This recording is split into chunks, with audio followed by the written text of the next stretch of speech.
Noong panahong iyon, sinabi ni Jesus sa mga tao, "Lalapit sa akin ang lahat ng ibinigay sa akin ng Ama, at hindi ko itataboy ang sinumang lumapit sa akin. Kahit isa sa mga binigay niya sa akin, hindi ko ikukain sila sa aking araw, sapagkat ito ang kalooban ng aking Ama. Lahat ng makita at manalig sa anak ay magkaroon ng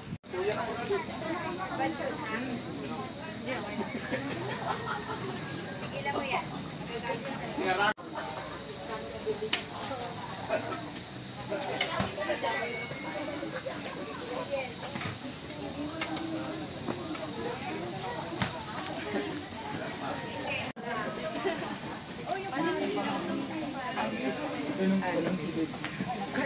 Saan pa kayo bumili mo? Kasi pa ganon.